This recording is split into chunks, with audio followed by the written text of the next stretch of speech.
It's that show that Breezy and Nick do. It's What's West with Uncle Breeze. We've met more neighbours in lockdown than in the previous 3 years of being here. Yeah, mental. Yeah. Absolutely mental. It's like them men next door lending us that angle grinder, topped up that booze. Yeah, they were cool. I had a good chat with them. There was the people who lived around the corner. Yeah. Mitt and Beth. Yeah, Mitt. Oh, Mitt's back in Australia now. Yeah, but he'll be back. So yeah, that's been cool. The guy, I don't know who he is, but the bald guy in the blue tracksuit who sometimes cycles past here and goes, "Hey!" Have you seen him? No, is that for us? Yeah, they're genuinely like, if you stood on the doorstep or something, he'd be like, "Hello!" And like wave as he's going past and keep waving, like, "Hello!" And I'm just like, "Oh, you're right, dude." Oh, and to this day, I don't know whether he's mocking me, whether he recognises me as a fellow bald man, whether there's some kind of mental madness going on, or whether he's just a really nice man. Maybe a combination. Little from Collins. So yeah. Yeah, well, no, I'm with you, man. Like, you've always got to be mindful of like what terrible time other people are going through, and obviously there's all our frontline workers and NHS staff, and there's so much that's a problem. But to be trapped in a house with you, you know, I'll be able to go sit in the garden and chill out and still do my job and practice my things and all of that. You know, I really can't complain. Like you said, if this was because, well, you got to stay home 6 months of the year so we can stop climate change. Yeah, sweet. Sign me up, kid. Sweet. Like, yeah, I'm on it. I could do some more reading. Yeah, like, that's the thing I'm sat about, and I'm like, yeah. There's not been a day that's not gone by where I've not hung out with my favourite people. Yeah. I'm sick. Yeah. Like, it's been sick. And I mean, this is another thing. I think we have it all wrong in this country about communal living. I think living with housemates is awesome. Oh, yeah. You know what I mean? Like, the idea that you have to have everything together and like get that mortgage, go do that thing, and like obviously you want to do that eventually, but you know, until you're like 30 odd, yeah. Oh yeah, no, I mean I'm very very aware of this. You know, having been there, sort of that drive people have in their early 20s. It's like, well, obviously, you know, I need to have my you know, mortgage and marriage and all those things sorted. I'm almost in my mid 20s, and you're like, what? Well, do you think you're gonna get like cholera or something? Yeah, like, we've had so many conversations about this. Yeah, like, you're still a young person. Yeah, like all those things will probably be there for you for, you know, when you're 28. Yeah, true. But yeah, being able to hang out with all you young people in this house has been one of my great blessings in my late middle age. So fantastic. Thank you. I've got a bit of exciting. Well, it's not fully news because I think you've seen it, but we have our first ever letter. Oh, really? Yes. So I've had a look at this, but if you'd like to officially read our first ever What's West piece of letter, you can. Okay. Piece of letter? Piece of fan mail? Piece of fan mail. It looks like a note that a serial killer has made in a film. Yeah. This is amazing. Dear Beachy and Breezy, Sunday 5-star radio gold. There are some jaw-dropping surprises. A lot of what you fancy, original, brilliant, no artificial colours or preservatives, no mess, no fuss, and best of all, no building work. You're welcome. Send money now. That's amazing. So, not to spoil it, but thank you very much, Mum. Really appreciate that. That was so good. and the dedication to anonymise that with newspaper and magazine clippings is really appreciated. We might share a picture of that. Did recognise the handwriting. Definitely. So, speaking of scary ransom notes, we discussed tackling crime today. I thought, you know, we've done our bit for saving the planet. You know, a bit of a scary time, so I thought let's fix crime today. Yeah, let's line it up. So we're gonna lighten it up and look at some crime. Okay. So just what's your general take on? Okay, let's start with crime bad as a big arm sweep. How do we less crime? God, I mean, just let people hang out. Just let them hang out. Like, if you want to smoke some dope on a street corner, you do you, boo. You know, if you want to drink that cider in the park, You do that. Mm. We should have a designated bit. It's like, if you want to get drunk on the street, they do it everywhere else in Europe. Is this half of the street is for drunk people? This half is sober people? Yeah, they do it everywhere. And I remember being sat in Berlin, and there were a jazz band playing in a park. I don't know where it was, but we were near a river. Mm. And I was sat with this fella who was from New Orleans, and he was a trumpet player called Marcus. He was a cool guy. And we sat there, and I looked, and I seemed to be the only one out of our group of about 4 people who was completely mind blown by the experience of just sitting. The sun's going down. It's a beautiful Berlin day. Mm-hmm. People are, skipping gaily home from work. Mm-hmm. It's a Friday night. Everyone's buzzing. And I just sat there, and everyone's just sat about having a beer. You know what I mean? There's nice little tables and chairs outside all the bars. And I kind of sat there, and I was like, "This is mint, innit?" And they were like, "It's all right, yeah." I was like, "No, you don't understand. Like, in England, one of them chairs would already be through a window or somebody's eye socket. Like, you know what I mean? Like, there would already be rampant. The bodies would be blocking up the river of people who fell in the bugger." Yeah. And I think the way that we maybe solve a lot of crime is because I remember reading an essay when I were in when I were in uni. I think it was Thomas Carlyle. And I still remember the quote to this day. In the breast of every Englishman resides a berserker rage that sleeps. And it's like, yeah. So I think first of all we need to come to terms with that, because we're an island nation. Island nations, by statistic, have more crime. Not sure why, but they do. Oh, that's interesting. What do you think that is? It's probably just sick of each other, don't you? Nowhere to go. Just eventually you're going to slap someone. Well, as well, there's probably... It would have started off as a few different tribes. But it's not like, France or Germany where you can just... Oh, I don't like them. Right, we'll have a big migrate. You know what I mean? Yeah. Because basically that's what happened. The Vandals appeared and everyone goes, ooh, yeah, I'm all right, Tar. Go over here, thanks. I'm going to go over here. Yeah. It's in a bit. Get the wagon.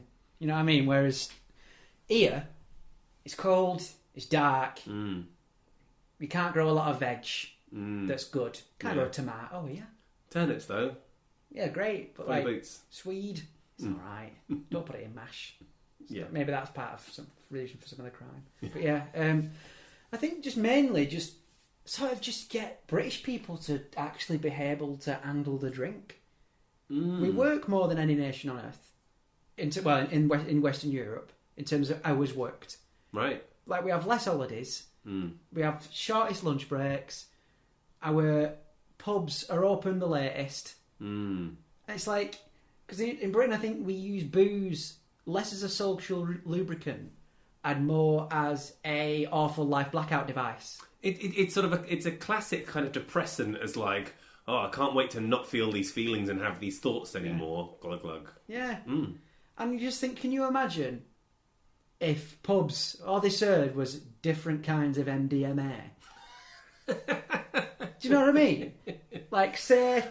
cheeky pint on a school night would change a bit. Do you know what I mean? But then you think about it, everyone would be out sweating, having a great time, drinking water. Burning calories, having hugs. Which is good for you. You know what I mean? Knocking about, and then the next morning, everyone would be too knackered to do anything bad.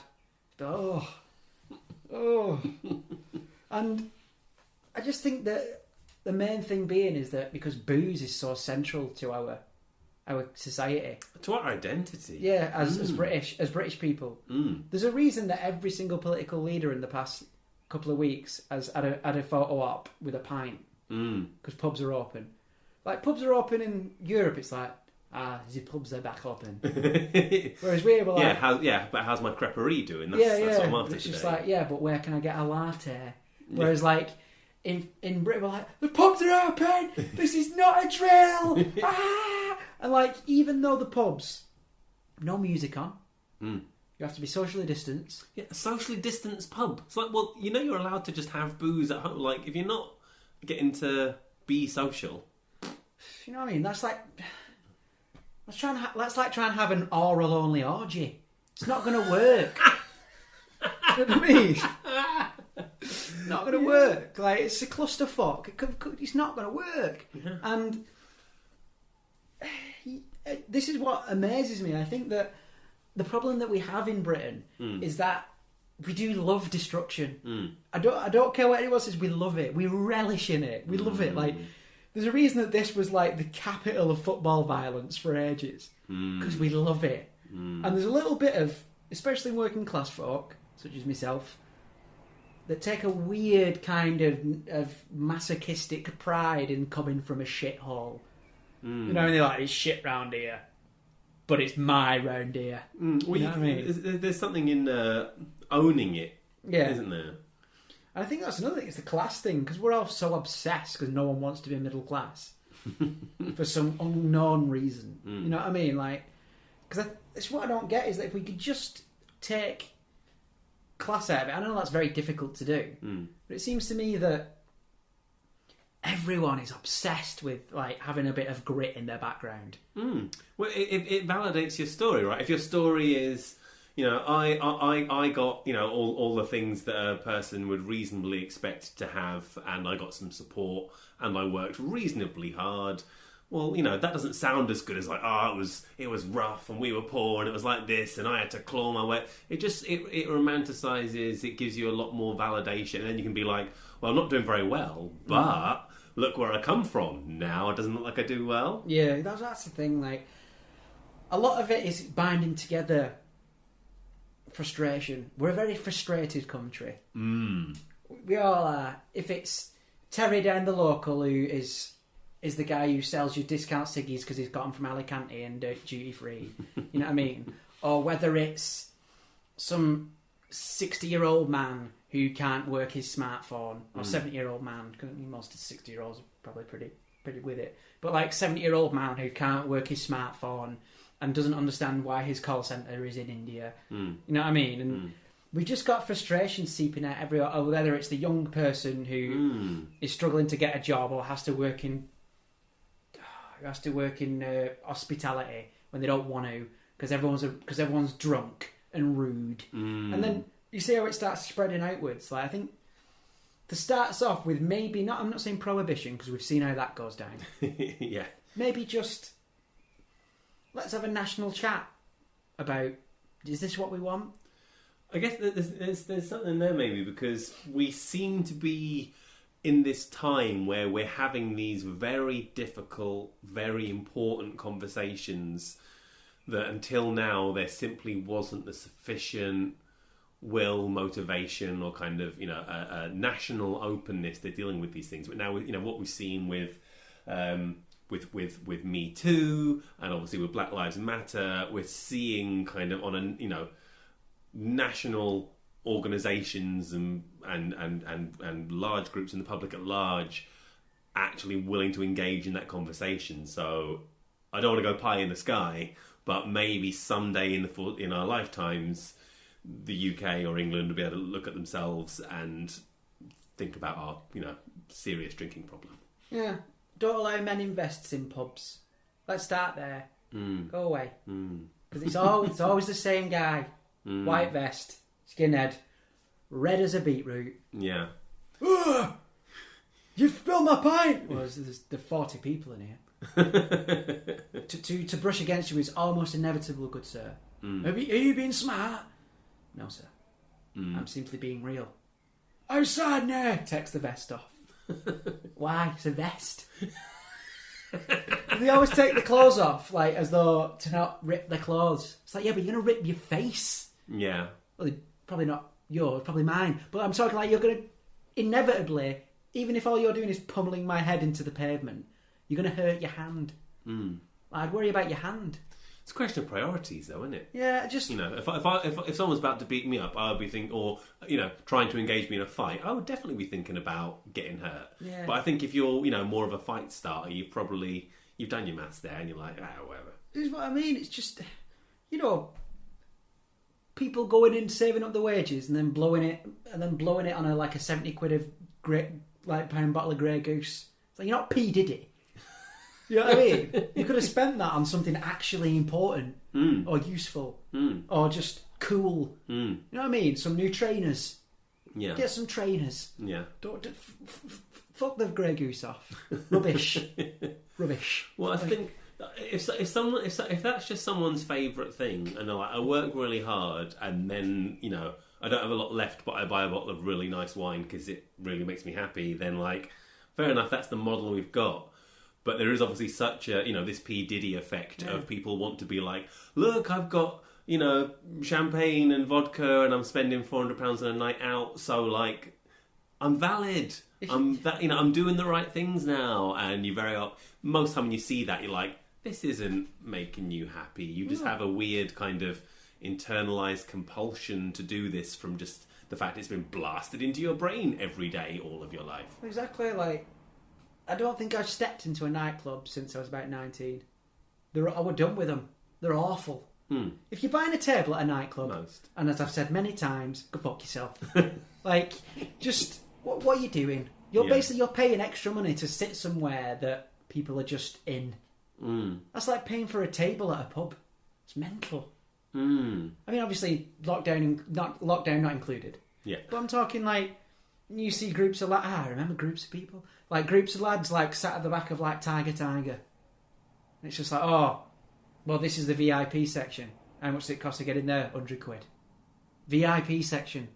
All it is the same bit of sticky floored bullshit, but with a red rope across it. Well, I think you can kind of tell this. Like, well, if you're a VIP, you're probably not in Tiger. You're probably somewhere fancier. Yeah, well, you can get that for £12. Just go to cinema if you want to be behind a rope. Just get some rope. Just get some rope. Put it up. You know what I mean? It's just this is what I mean. Is that we need to, in order to bring crime down, we need to somehow remove this idea of quick money. You know what I mean? This thing of been romanticised. Yeah, of throwing status out. It's like, people go, oh, like, I want to be a CEO. Do you know how hard they work? I've never seen a CEO who looks happy. Well, also, it's that generalised thing. It's on that spectrum somewhere with like, what do you want to be when you grow up? Famous. Like saying, I want to be a CEO of what? Well, I want to, be in charge and make the decisions and seem important. Like, if someone's like, I love, tech and building things, and I want to run my own thing, absolutely cool. But it's this generalised, like, I want to be at the top. I don't know, I just don't get it. Like, it's like that word entrepreneur.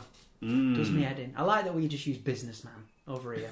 It's just like, you're a man who does business. You're a businessman. Not anymore. Everyone's an entrepreneur. Yeah, it's like, I used to have a mate who shall remain nameless, who once put up on his Facebook, and I still to this day it makes me laugh. It was a picture of him in a suit in our local pub with the caption "Future Millionaire."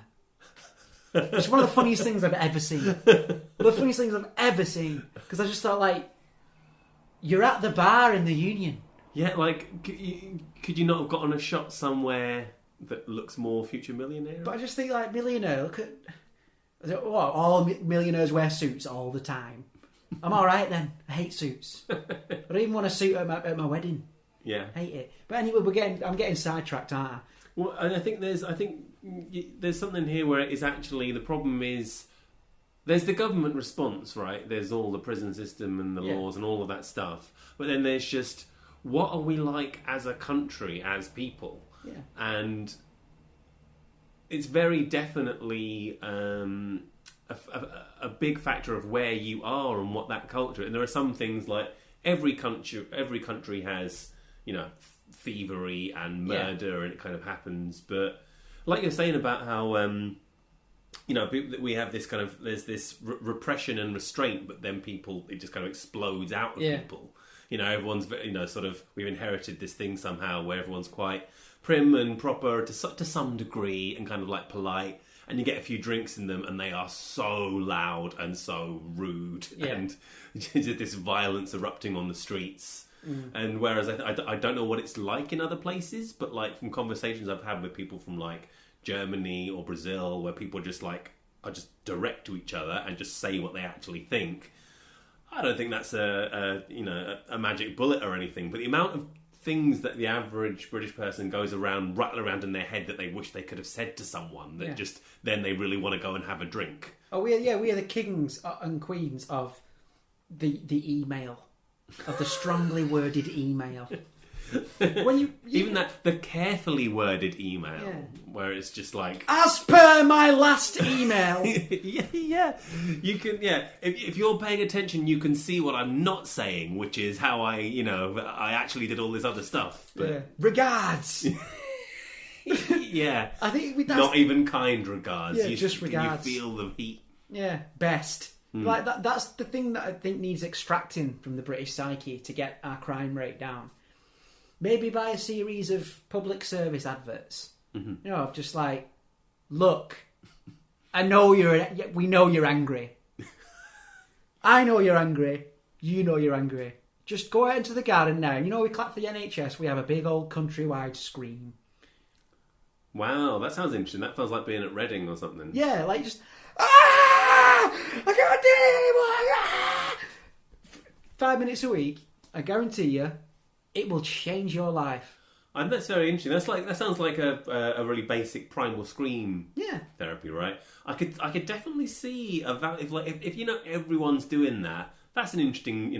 We're all in it together. Yeah. Just hear this wail across the country. Yeah, get it out because it's just a team. I think because a large part of it is that there is this kind of weird anger in us that I don't see in other Europeans in the same way. Because I think we're angry about very different things. Because I think most Europeans are angry about things that actually matter. You know what I mean? Like politics and social ills. Yeah. You know what I mean? Yeah, as opposed to things like being in Europe still. Yeah, I was just like... Because I think it's just something in this country where we have a lot of rage towards... The kids are shouting up at the adults going like, what have you done? And the adults are going, what are you doing? And like... I think that's the same everywhere, but particularly here. And I think because of that, that's why you get a lot of youth crime. Because when I was a kid, there was bugger all for do. This is where it's always seems so sad and absurd when you see various governments sort of tackling crime. It's like, but what is a 14-year-old supposed to do? Because your answer is they should do their homework and go to bed, which, is not how you keep 14-year-olds off the street. And, closing down youth centres and just taking away everything that people might be productively doing, or even harmlessly doing, something diverting. Like, how are we not running coding after school clubs that every child should be able to access, and more sport? Like, this stuff seems to all be contracting in terms of what's offered by the state. And what are kids going to do? Especially if all the fun is with the fun kids who are out doing, goodness knows what. This is the thing. Like, for example, in my town, we used to get in trouble a lot for starting fires because it was our desire. But we weren't burning property. You know what I mean? It was just, there was a few trees, get a few branches that were on the floor. You know what I mean? I'm going to hack a tree down. That's mental. You know what I mean? It's just, won't burn well. Yeah, exactly. Screen wood. But, and also, no one wants to be hacking down a tree. You know what I mean? Kids just like, there's some wood there. We'd make fires in our local park or like near some playing fields. And then instantly, the fire brigade would come or someone would call the police or someone would have a do with us. Like, what are you doing? Making a fire. You can't do that. Why?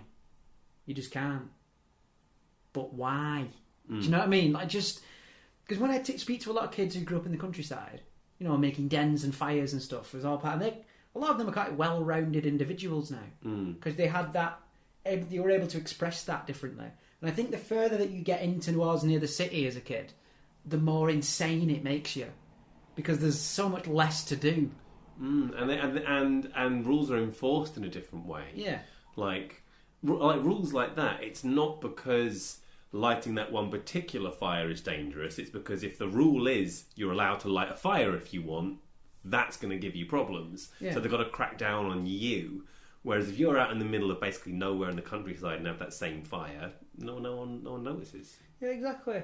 And there's only so many bike rides you can go on. There's only so many games of Eds and Vs you can have before you start getting cripplingly bored. I think a lot of the problems are that kids feel left behind. I know we did. Just kind of like I talked about the mud hill. All right, lads, that football pitch you like. Yeah. Here's a 12-foot mud hill. There you go. Yeah. Take one of them from the local council. You don't have the votes, so bollocks to you. You know what I mean? Yeah. And That did seem like quite a screw you to the kids. yeah, and then you get older, and I don't know. A large part of it is that. Am I going to say that? Yeah, I am. It's very difficult to get caught doing crime in this country. It's very difficult. Like it's I bet you the dark economy in this country is massive. Oh yeah. You know what I mean? Like it's very difficult to get caught doing crime. Crime is very popular. For the amount of people you see getting busted, that's Yeah. got to be a tiny, tiny tip of the iceberg, right? Yeah, exactly. And think about the main crimes: drug crime, violence. The violence fuels the drugs fuel the violence. You know what I mean? And I think what it is that when you see a lot of sort of these drug operations, they run like really well run, extremely scary corporations. Well, that's it, because you know all the selection pressures of economics, all the stuff that the market is supposed to do, Yeah. and all the stuff that is very often complete bull when you're out there in the the civilized world. Those pressures are not going to let up if you are in the murky criminal world. Like if you're not running your operation well, if you don't know your numbers, if you don't know your market and where the dangers are, you're not successful at that. Yeah. Well, and also you think about it, what is every drug user looking for? The good shit. The pure shit. That's what every drug user is looking for everywhere. And the reason they can't get it is because it's not regulated, because it's not taxed, because it's not woven into the economy. I have never walked into a pub and gone, that doesn't taste like beer. What's in that? Yeah. But then, like, think about it. If you had a jar of lager and we're like, this tastes more like wine, there'd be uproar. Whereas people who take pills, it's like, I think there's a bit of speed, a bit of rat poison in this, and then just take it anyway. You know what I mean? Yeah. There's no such thing as a beer testing kit. The thing is, there's all the key arguments there, around the prohibition in this case. It's the same as it is for anything else. It's like if you're talking about public safety, prohibition is a very bad idea. If you're talking about the economy, prohibition is a very bad idea. And if you're talking about enforcement and the justice system, well, it's also a really bad idea. Like all of these things can't be done properly, and they end up being extremely expensive to ordinary people. That's your taxes paying for the fool's errand. Exactly. More or And less. if you look at like countries with mega low crime rates, you've either got to go full draconian, or you've got to go the other way. Like Portugal or Uruguay, or Japan, to name one of the draconian ones. I bet being a young person in Japan must be mental. You get ridiculous jail sentences for like a small amount of cannabis. Like, there's just so many things that are mental about that society. That prostitution walks this weird line, and like, I just think that when you look at places like Holland or the Nordic countries, your typical countries that in every single argument you go, well, look at. yeah. Well, you're like, well, obviously it can be done better because look at Scandinavia. Because I want to know, like, what are the problems they're dealing with? Is there? Because I just seriously doubt there's any single thing that a Dutch person goes, oh, yeah, but look at England. Do you know what I mean? We are no longer a beacon of, well, certainly not any like social justice type issues. Not when many other countries are in the running. It's like it's almost like the miners' strike happened, then everyone just went to sleep. Like in terms of trying to make the country actually nice to live in. This is it. We're back to Thatcher, right? Yeah. We were like, that's what we want, and that's what we got, and that's where we are. Yeah. And that's it. If you're opposing, hey, let's do this because it would be good for people and for like the human spirit. Yeah. No, sorry. What's the bottom line on that? Exactly. That's how you get rid of the crime.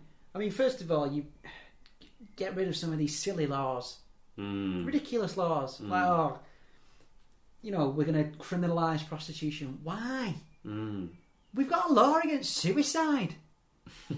Are you supposed to enforce that? You there? You know what I mean? Like, halt. Oh, too late. You know what I mean? It's like when they tried that dead fella. Was it? I think it was a king. They exhumed a king in the Middle Ages and put him on. Oh, it was a pope, and put him on trial. And we look at that and go, ha, mental. It's like, let's have it right. Like in ancient Rome and ancient Greece, thousands of years ago, if you wanted to fuck a dude, that was fine. We only figured out that little chestnut in the late 80s. Only a couple of thousand years behind. Yeah, it's like, what have you been doing? Well, I think this is one of the big things we keep struggling with is the basis of our laws and our system, and certainly our prison and all this. It's pretty much anti-evidential. Like there's this strong central core belief or drive that it's like there is a right and a wrong, and this is the way that you do things. And even if you're shown 100 studies that show what you're doing is creating more criminals and more poverty and more bad things to happen, well, that's just that. Yeah. You think how much people complained about the loss of the death penalty, but it's not that the death penalty helped. No. Like this is this crazy fallacy. Like if you're at the point of killing somebody, yeah, whether in the heat of the moment or through sort of calculation, the stakes are already quite high. Yeah. Like this is it. Like otherwise the countries with the death penalty, especially you look states in America where they just love the death penalty. Like, do they have fewer violent crimes and murder? No, of course they don't. It's not how it works. It's like, here we are.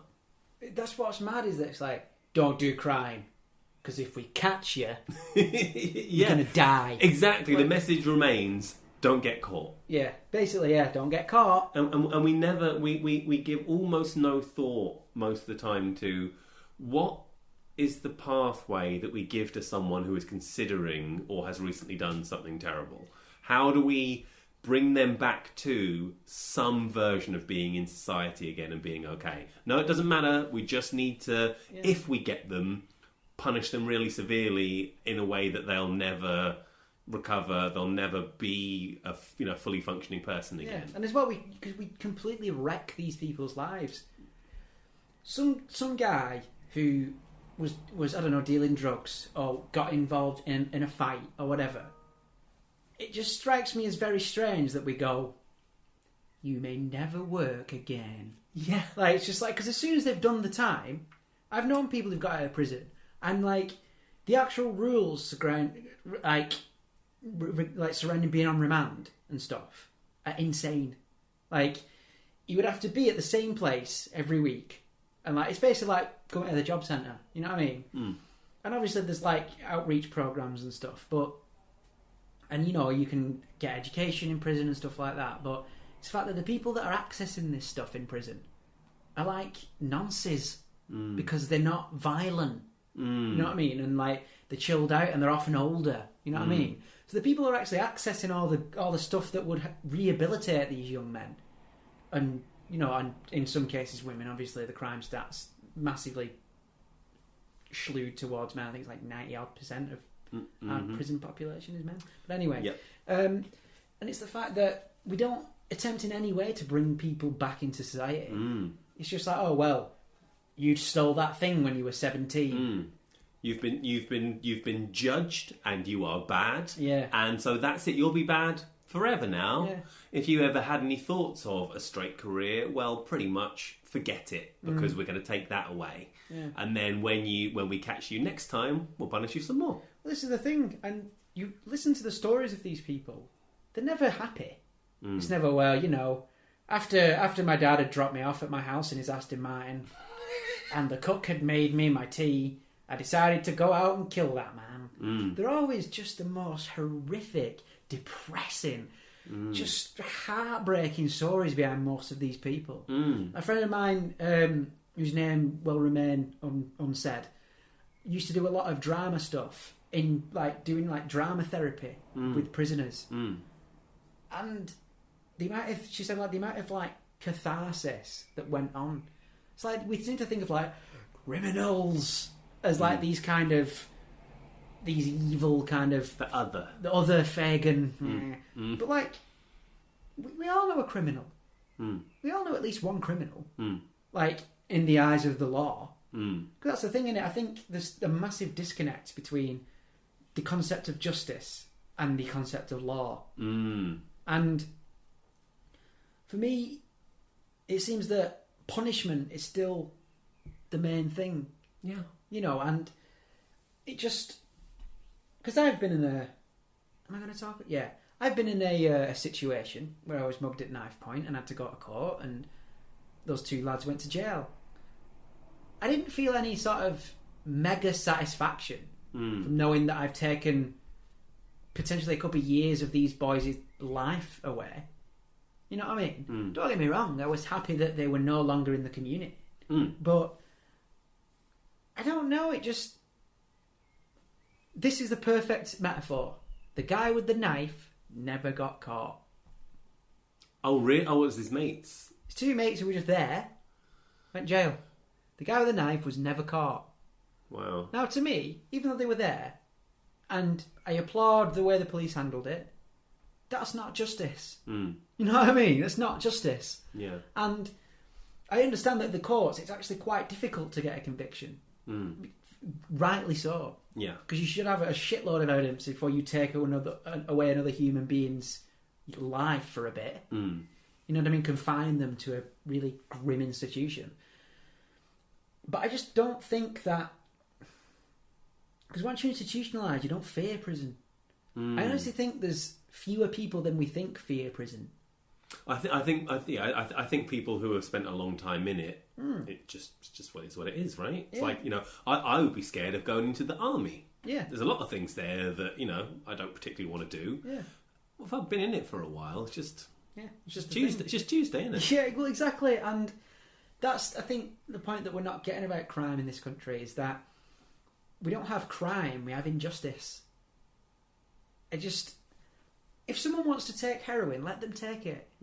If someone wants to sell their body, let's give them a psychological check to make sure everything's okay. And then, if you want to continue with that, check there's no abuse going on. Yeah.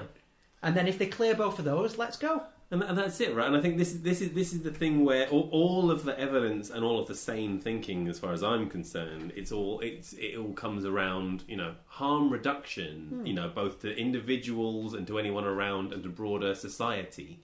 And whatever your moral stance on, say, prostitution, safeguarding the people who are going to do it anyway is the sort of thing that we need to be doing. Like, because you can't, like you say, unless you are a fully totalitarian, very effective state, pretty much, you can't stop these things. You can just make it, you know, harder to find, and generally mean that any of those services, resources, whatever it is, go in the hands of worse, more organised, more willing to do evil people. Yeah, and this is the bit that I never really understood, was that, like,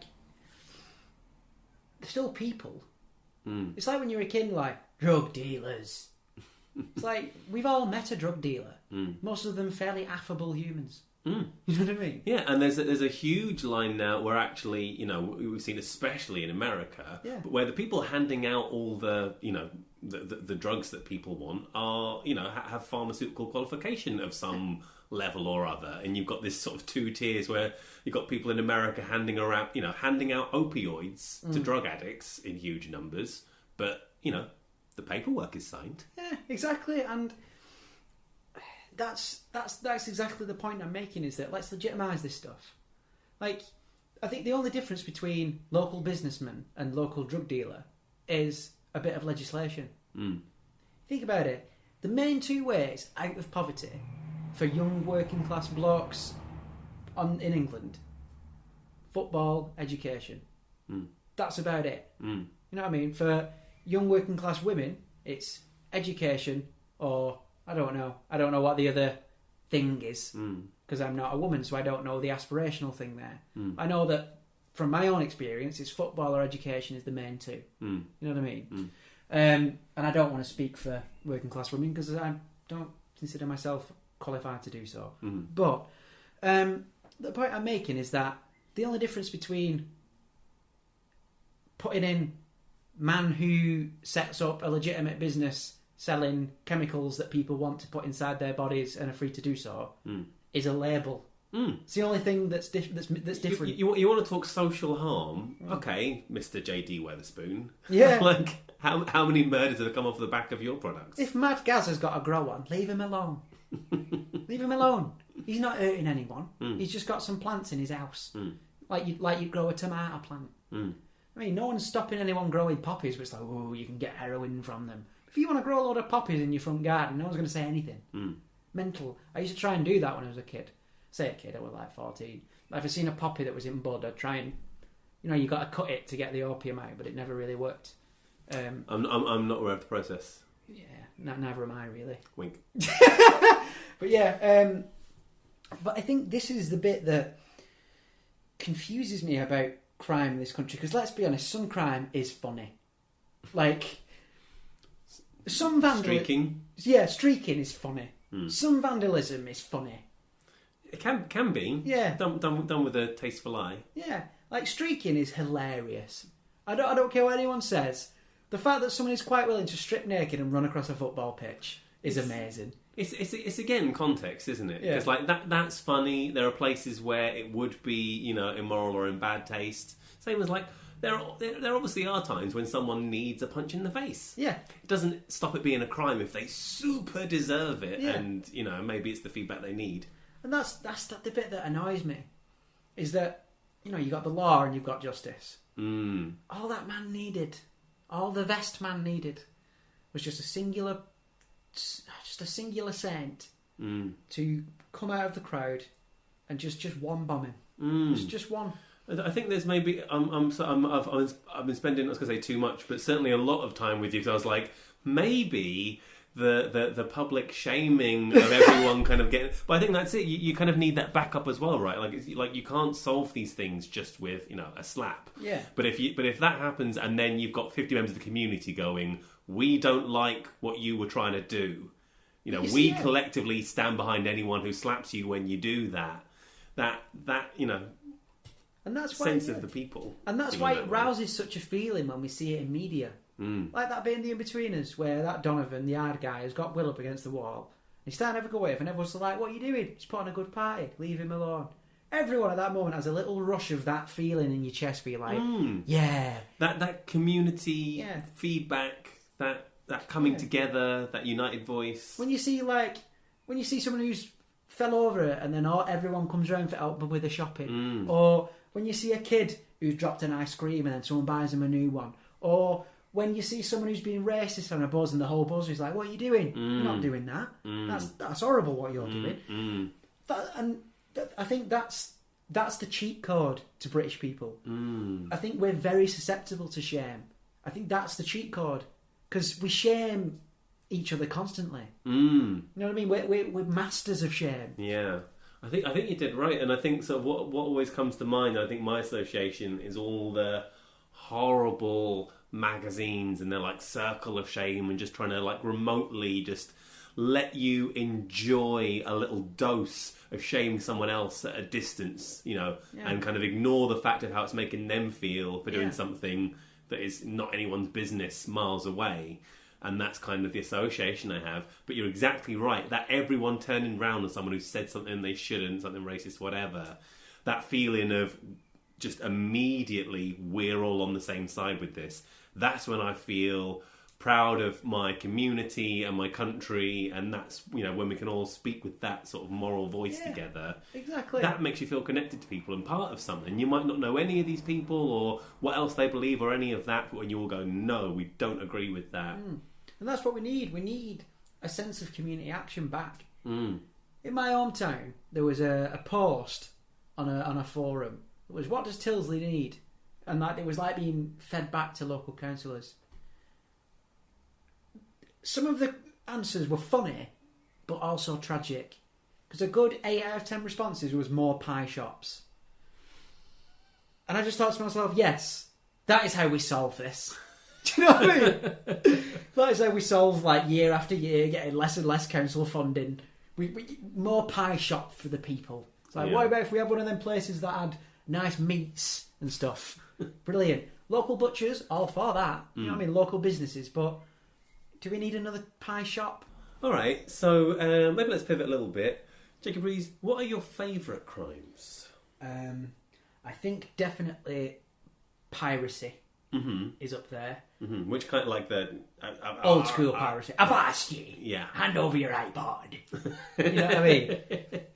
Because it makes me laugh, the fact that everyone like buzzes off pirates as a thing now. It's such a funny thing to be like, oh, isn't that cute? Like little kids, like that's a dark career. Pirates are dark as like fuck. that's really some nasty stuff. But it's like just slightly further away. Because like sitting on a ship, you're all hungry. Like you're just waiting on another ship to come past, so you can murder the inhabitants and steal all their booty, both literally and figuratively.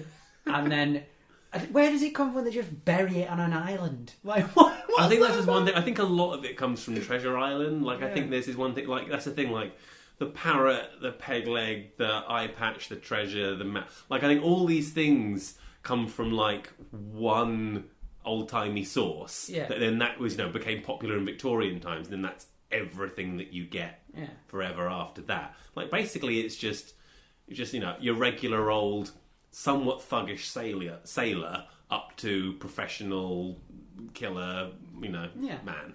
Just think, imagine him just walking down the streets and going, "Avast ye!" just because they speak funny doesn't mean it is funny. Well, I suppose everything's been boiled down to these little motifs, these little mimetic things, like these and all that. It just makes you wonder. Okay, so through that lens, what would be left of our culture? People a few hundred years hence, like what's going to be left? Just people go like YOLO, YOLO, lol, and that's it. And it's like, what do you know about those people? And it's like, well, they used to wear these trainers and they used to go YOLO, and that's pretty much it. There was a period of time where everyone lied down on things. Just planking is the only thing that persists in our I refuse to call it planking. It's the lying down game. Fair. You know what I mean? I hate the fact it's hardcore lying down. Yeah, and it's just the fact that I think that's the thing about pirates, isn't it? Is that, for example, we've got it with gangsters. How we have see, that's just fascist fun. Yeah. Whereas whereas I suppose I think it's okay because it's on a small scale-ish. Whereas like no one's ironically Sig Heiling. Do you know what I mean? We're not there yet. But that's the thing, and I didn't really want to go there, but I'm curious about this timeline because things like all of this stuff, what happened, with what the pharaohs were doing. It's like slave masters extraordinaire. Like at this point, the Titanic is kind of funny, like because it is. Like I'm not saying like I think it's particularly jokes, but I mean, if you were to like dress up in a Titanic, if you were to go to a party as you're one half the Titanic and your mate's the other half, something like that. You're an iceberg. Yeah, something like that. No one's going to go, ooh, or not most people.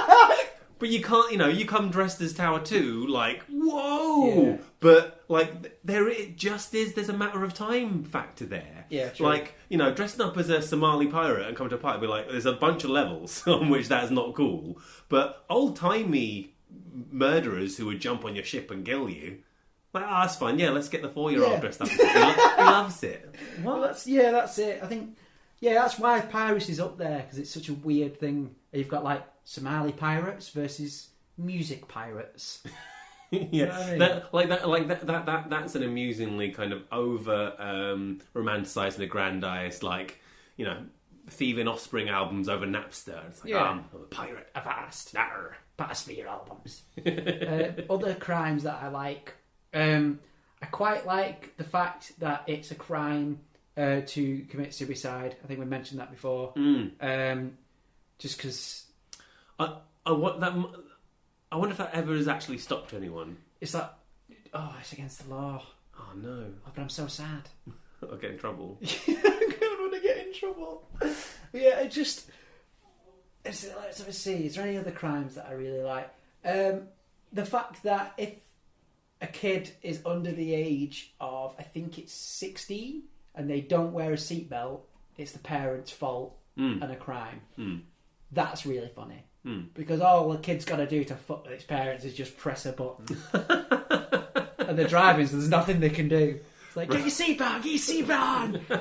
It's like, no, I'm not going to do it. What are you going to do? Mum's going to go to jail. Down the M4, do you know what I mean? I don't know why about that. I just like how we have 16 as just the age of everything. It has to be this cut-off. Can't drink, can have sex and start a family. Can't vote, can join the army. Yeah. Like, there's so many weird things. Can't star in a porn film, can decide to buy a fucking house. Yeah. Like, you know what I mean? Nuts, crazy behaviour. And that's just in this country. Yeah. Like America, like 21, you can't drink. But at 14, you can have a pickup truck with a gun in it. That's what I mean. It's great. Like, You can join the army, but you cannot vote. yeah. Yeah, mental behaviour. Yeah. And so that's another one of my favourite crimes, that imagining people doing that underage. Just like, oh, don't tell anyone. Yeah. I voted the other day. But you're only 16, you maverick. It's like, dude, guess what? What? The other day I got a mortgage. You know what I mean? Those are actually both quite impressive crimes, I think. Yeah, I've got to admit, if you're managing... Sneakily managing to vote Vote. when you're not supposed to, It's or pretty- get a house. Yeah. Yeah, it's pretty hardcore. That's pretty baller.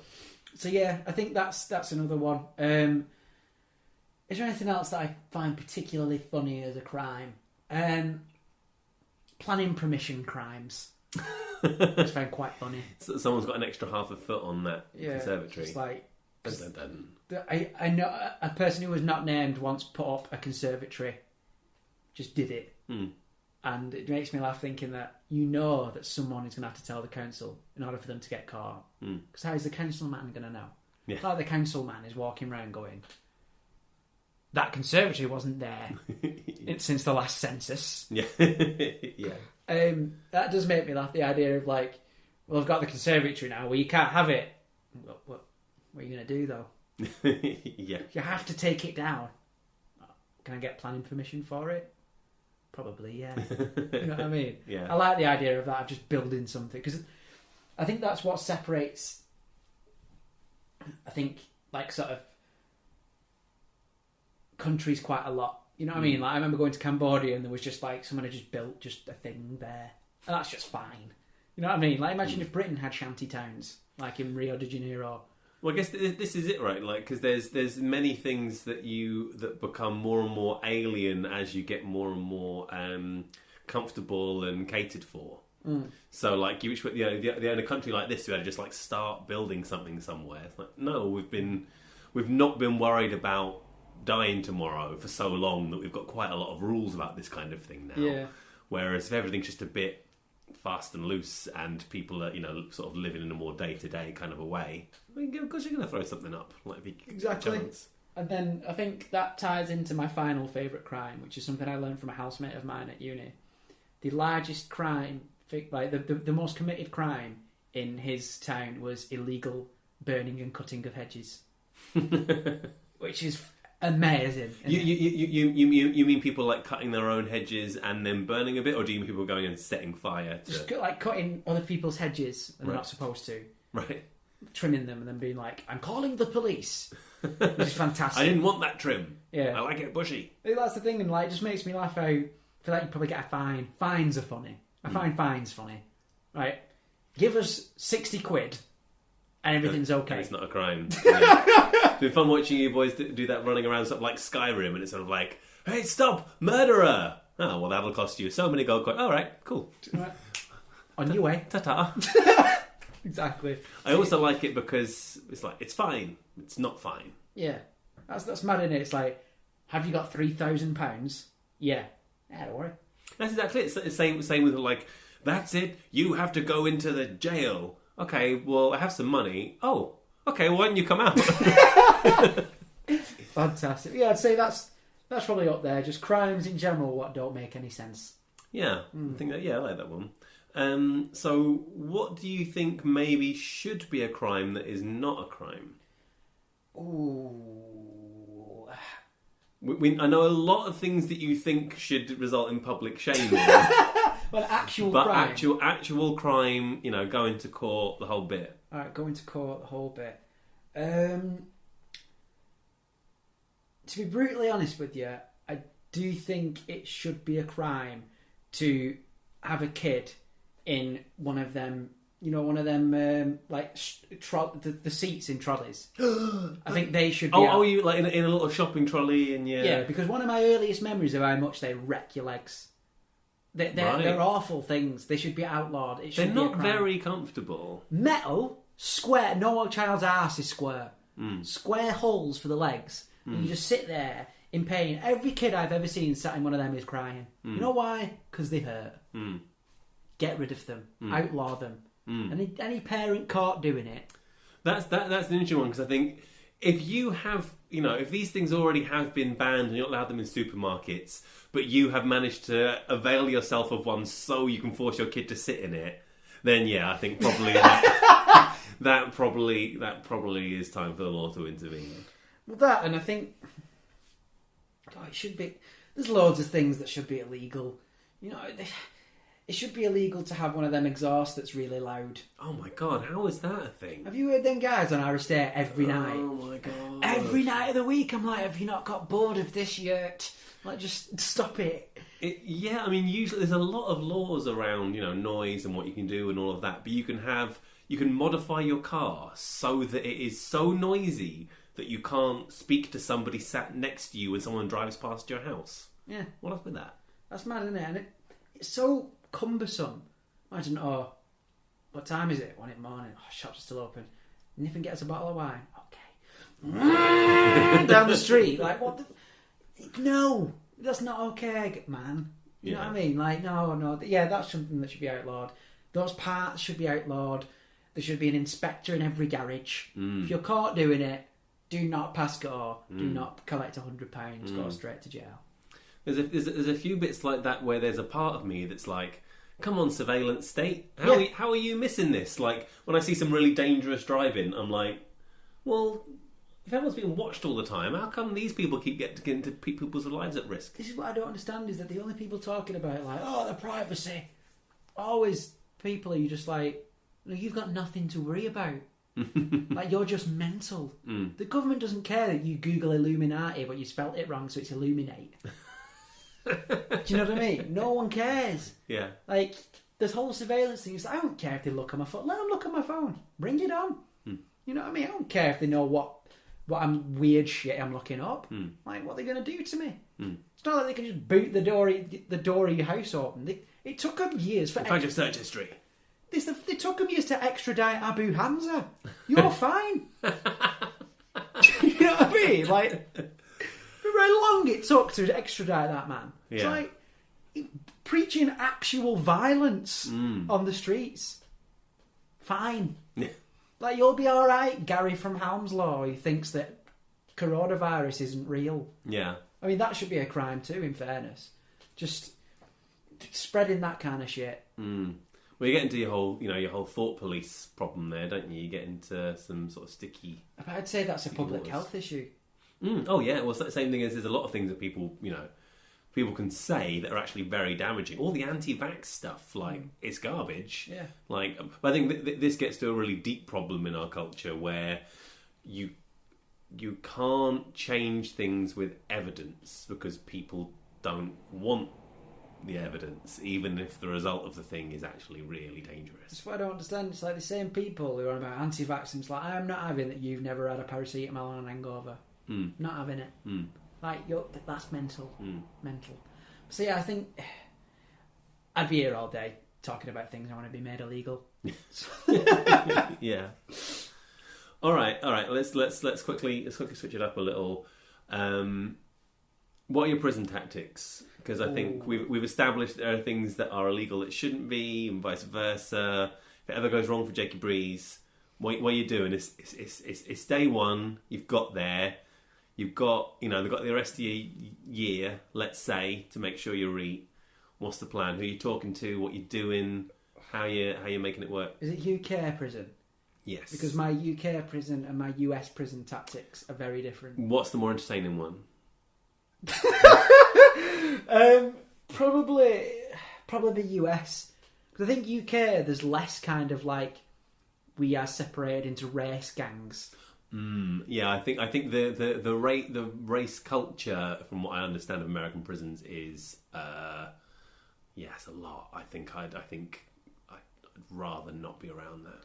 I think what I try and do in the US is my plan was always to be that bad at basketball in the prison yard that like the various gangs would take pity on me and just leave me alone. I mean, I don't know how much currency pity gets in a lot of prisons. Well, I think they just overlook me. You know, like, because you get picked last for every team, no matter what race you were playing with. They'd be like, "Oh, we're playing basketball now. Leave him. Yeah, Look at him." You know what I mean? So yeah, this seems to be more of a kind of a school days kind of version of it, where it's about getting picked for the team, which is a pretty cute take on this question. I don't know. And also, I think I'd try and help prisoners with, you know, teaching them stuff like Green Mile. I don't know, maybe do their filing. Do they have filing? I don't know. I don't think they tend. Well, I mean, I'm sure there are some places, but I don't think filing is a classic prisoner activity. I think if you're super trusted in a super soft prison, you might get to like help in the office. Maybe, and like, you know, do a bit, help them sew up their clothes and stuff. Just generally, just try and just help people out. But I think in the UK prison, I'd be a bit different, where I'd probably just try and make folks laugh. You know what I mean? And if someone came at me, maybe just like hit them over the head with a tray repeatedly, and then hit myself over the head with the tray so they think I'm mental. Oh, I see that. I can see the thing of if you're just really unpredictable and weird, people might just not want any part of it. Just be weird as hell. And like as well, you know, I think I try and make friends with the guard. You'd have to do, because you probably got more in common with them. Either that or just try and find the stoners. You know, the guys who are just there for like selling a bit of weed at a festival. It's like, all right, guys, how you doing? And then just, I don't know, draw pictures. Draw pictures. I don't know. My prison tactics would usually involve just trying to make the big people laugh. And just try and make them laugh consistently enough that I do just what I did in school. Because that's how prison is, just big school. Yeah. You know what I mean? Yeah, that's it. You don't want to be there. You have to be there. You don't make the rules. You get told where to go, when. Some people there definitely can hurt you and are probably interested in doing so. And you just got to make it to 3 o'clock or, 20:30, whichever it is. Yeah. And just get through. Maybe pick up some French on the way. Yeah, exactly. Make some like Matchbox sort of sculptures. Things like that. Write an album. Yeah. You know what I mean? Write my... That's it. Maybe this is the juice that's needed for the really truly great art. For the breakthrough. Few years of prison. Because I remember when I was a kid thinking like, oh, maybe I do need to go to prison. Some of my favourite artists had been to prison. They turned out okay. Yeah. It's like maybe that's what I used to think that prison was like this machine for making music. Like the hit hop. Starts with Jailhouse Rock and then goes on to some of the raps. I was like, Johnny Cash, San Quentin prison. It's like, no, he was playing for people who were out on death row and shit, Breeze. He wasn't even in prison. that was a killer album he cut whilst in prison.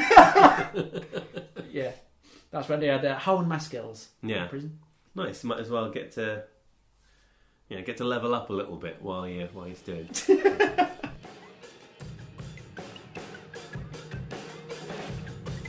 So, Crime 4, you did it. You figured that out. What do you reckon?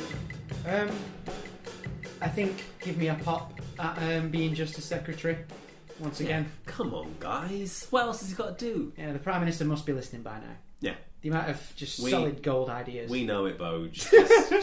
Just let us know. Just send it in. Let's have a pop. Yeah, come on. Yeah. So, what you ever done any crimes, Nick? Never. Neither have I. No. Probably why we couldn't talk about it that much, because neither of us have ever done a crime. No. Yeah.